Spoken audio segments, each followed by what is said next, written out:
প্রিয় শিক্ষার্থীবৃন্দ, আসসালামু আলাইকুম। আশা করি সবাই ভালো আছো। আমি আহমদুল আমিন সুশি, এমএনএস কলেজ থেকে। আশা করি তোমাদের আগের যে আমরা চ্যাপ্টারটা পড়েছিলাম, যে টপিকটা, সেই টপিক নিয়ে তোমাদের কোনো সমস্যা নেই। টপিকটা কি ছিল আমাদের? ক্রায়োসার্জারি। ভিডিও এবং আমার এই ক্লাসের মাধ্যমে আশা করি তোমাদের সবারই পুরো টপিকটা আমাদের ক্লিয়ার হয়ে গেছে। আজকে আমরা যে টপিকটা দেখবো সেটা অনেক ইম্পর্টেন্ট একটা টপিক, সেটা হচ্ছে কি বায়োমেট্রিক্স। এখন বায়োমেট্রিক শব্দটা আমাদের একটু পরিচিত মনে হতে পারে, বা আমাদের অনেকের কাছে পরিচিত। কেন?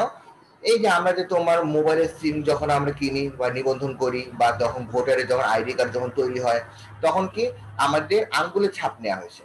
এখন বিভিন্ন জায়গায় যে মানুষের আঙ্গুলের ছাপ নেওয়া হয় বা মানুষের চেহারা দিয়ে নেওয়া হয়, সেগুলোর মাধ্যমে কি তোমার একটা মানুষকে আলাদাভাবে নির্দিষ্টভাবে শনাক্ত করতে হয়। এই শনাক্তকরণ পদ্ধতিটাই হচ্ছে কি আমাদের মেইনলি বায়োমেট্রিক্স। আজকে আমরা তোমাদেরকে এই টপিকটা স্লাইডের মাধ্যমে আমরা আলোচনা করব।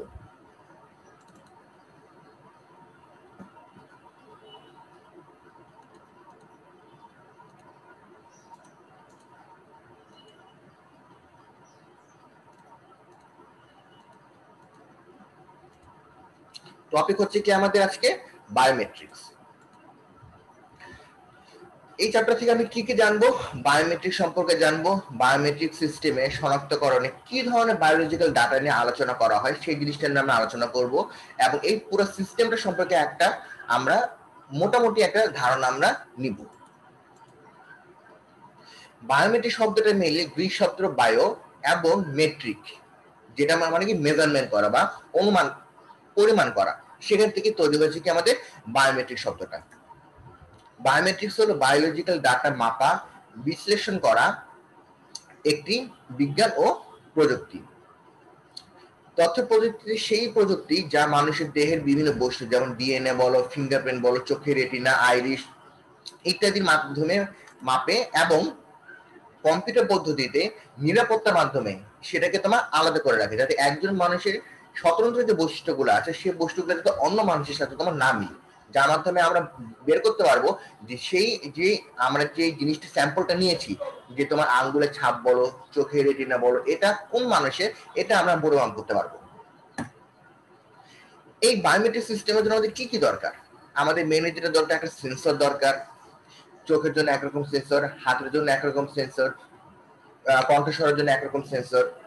পরবর্তীতে লাগবে কি কম্পিউটার। কম্পিউটারটা কেন লাগবে? এই যে সেন্সর থেকে ডাটাটা নেওয়ার পরে অ্যানালাইজ করা, জিনিসটাকে স্টোর করা, এই কাজটার জন্য কি লাগবে আমার কম্পিউটার, যেটা কি হার্ডওয়্যার পার্ট। আর এই জিনিসটা করার জন্য যেমন সফটওয়্যার যে পার্টটুকু আছে, এটা হচ্ছে আলাদা। বায়োমেট্রিক্স মেইনলি কয় ধরনের? দুই ধরনের। একটা হচ্ছে দেহের গঠন বা শরীরবৃত্তীয় বৈশিষ্ট্যের উপর ভিত্তি করে, এবং দুই নাম্বারটা হচ্ছে আচরণগত উপর ভিত্তি করে। দেহের গঠন বা শরীরবৃত্তির উপর ভিত্তি করে যে আমাদের যে পদ্ধতিগুলো আছে, সেগুলোর মধ্যে আছে মুখ বা চেহারার বৈশিষ্ট্য বিশ্লেষণ। এর ফলে কি মানুষের চেহারা আমরা স্ক্যান করে রেখে দিব, সেটার মাধ্যমে কি সে অন্য মানুষের সাথে তুলনা করে দেখবে এটা ম্যাচ করে নাকি করে না। এরপরে হচ্ছে আমার ফিঙ্গারপ্রিন্ট, যেটা কি মানুষের আঙ্গুলের ছাপ, কিন্তু প্রত্যেকটা মানুষের, একজন মানুষের থেকে আঙ্গুলের ছাপ অন্য মানুষের পুরোপুরি আলাদা। এরপর আসলে হ্যান্ড জিওমেট্রি। এখন ফিঙ্গারপ্রিন্ট আর হ্যান্ড জিওমেট্রির মধ্যে পার্থক্য হচ্ছে, ফিঙ্গারপ্রিন্টে আমি যদি একটা আঙ্গুল আমরা দিতে পারি, এটা আমার বুড়ো আঙ্গুল হতে পারে, কান আঙ্গুল হতে পারে, যে কোনো আঙ্গুল। আর হ্যান্ড জিওমেট্রিতে কি হবে, আমার পুরো হাতটা আমার স্ক্যান করবে। এরপর আসছে আইরিশ। আইরিশ মানে কি, যে আমার চোখের ভিতরে যে তোমার রেটিনা, সেটা। আর রেটিনা হচ্ছে কি চোখের ভিতরে যে আমার যেটা আছে, সেটা হচ্ছে রেটিনা। আইরিশ হচ্ছে পুরো চোখের আমার গঠনটা নিয়ে আলোচনা করবে। রেটিনা কি করবে? চোখের ভিতরের যে আমার রেটিনা, যে আমার লেন্স যেটা, সেটা সে স্ক্যান করে রাখবে। এছাড়া আছে হচ্ছে হাতের শিরা এবং কবজির প্যাটার্ন। এটা খুবই কম ইউজ করা হয়, এটা খুব একটা ব্যবহার করা হয় না।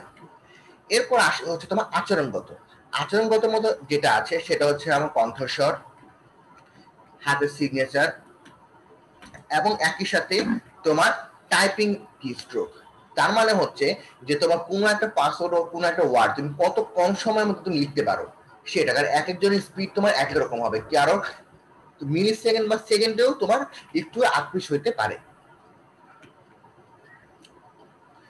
এখন শনাক্তকরণের কাজের জন্য বায়োমেট্রিক্স আমরা কোন কোন ক্ষেত্রে ব্যবহার করি? এক হচ্ছে সত্যতা যাচাই, যে সেই যে কাজ মানে যে কাজটা করলো কাজটা আসলে কে করলো। বায়োমেট্রিক্স এর মাধ্যমে আগে থেকে যে ডাটা যদি এন্ট্রি করা থাকে তাহলে আমরা সহজে শনাক্ত করতে পারবো কাজটা আসলে কে করেছে।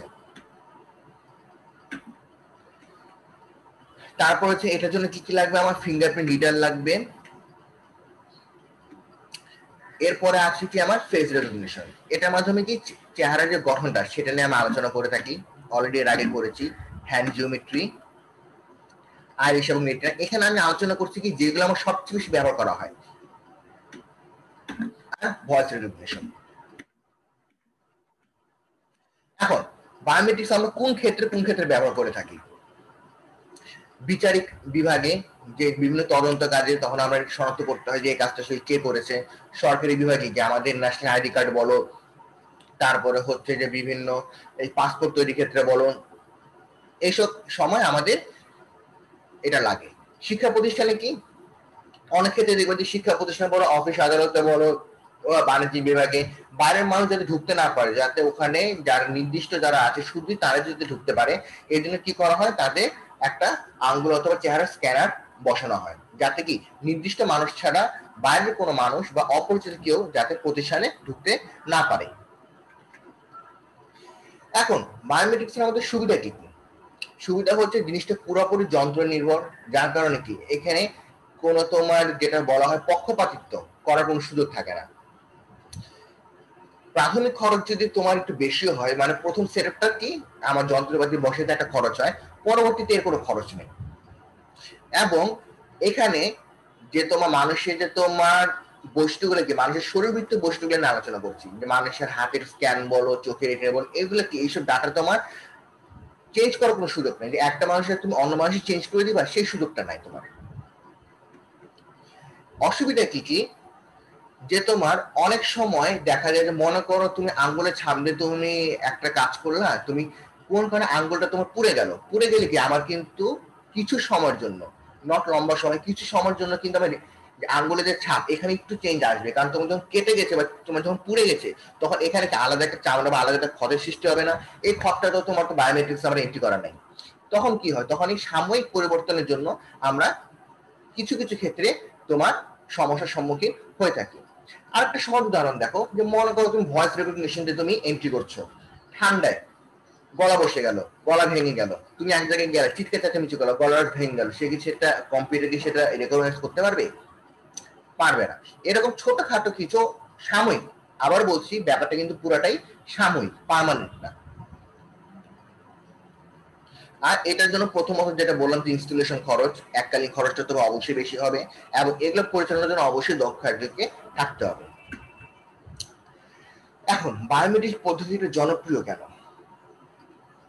অলরেডি আমরা এটা নিয়ে আলোচনাই করে ফেলেছি যে বায়োমেট্রিক পদ্ধতিটা হলো একটা মানুষকে অদ্বিতীয়ভাবে শনাক্ত করা, এই কাজটা হচ্ছে বায়োমেট্রিক্সের কাজ। এখন যেসব জায়গায় যেসব ক্ষেত্রে একটা মানুষকে তোমার এতগুলো মানুষের মধ্য থেকে সহজে যাতে আমরা শনাক্ত করতে পারি সেই জন্য কি, এবং নিরাপদে, সেই জন্য কি আমরা বায়োমেট্রিক পদ্ধতিটা আমরা ব্যবহার করে থাকি। এখন পরীক্ষার সময় যে কোশ্চেনটা আসে সেটা এরকম ভাবে অনেক সময় আসে যে নিরাপত্তার জন্য বায়োমেট্রিক সিস্টেম অনেক সুবিধাজনক, এই আলোচনা করো, এরকম আসে। অনেক সময় বলে যে তোমার একটা অফিস বা প্রতিষ্ঠানে যাতে বাইরের মানুষ প্রবেশ করতে না পারে সেজন্য কি ধরনের ব্যবস্থা গ্রহণ করা যেতে পারে, অথবা তোমার বলতে পারে যে পাসপোর্টে অথবা ড্রাইভিং লাইসেন্সে একটা মানুষকে অদ্বিতীয়ভাবে শনাক্ত করার জন্য কি ব্যবহার করা হয়, এইসব ক্ষেত্রে কি আমাদের বায়োমেট্রিক্স টপিকটা আমাদের লাগবে। এখন এটা হচ্ছে তোমাদের বাসার হোমওয়ার্ক কাজ, তোমরা জাস্ট এটা নিয়ে আলোচনা করবো এবং পারলে খাতায় নোট করে ফেলি, তাহলে তোমাদের সুবিধা হবে যে বায়োমেট্রিক্স কি, বায়োমেট্রিক সিস্টেমে শনাক্তকরণে কি ধরনের বাণিজ্যিক ডাটা বিবেচনা করা হয়, এবং নিরাপত্তার জন্য বায়োমেট্রিক সিস্টেম অনেক সুবিধাজনক। ঠিক আছে, তাহলে আজকে এই টপিকটা কিন্তু তোমার খুব ভালো মতো পড়বা, কারণ এটা খুবই ইম্পর্টেন্ট একটা টপিক, বোর্ডে কিন্তু এটা অনেকবার এসেছে। ঠিক আছে, তাহলে আজকে এতটুকুই থাকো, নেক্সট দিন আমরা আরেকটা টপিক আলোচনা করবো। আল্লাহ হাফিজ।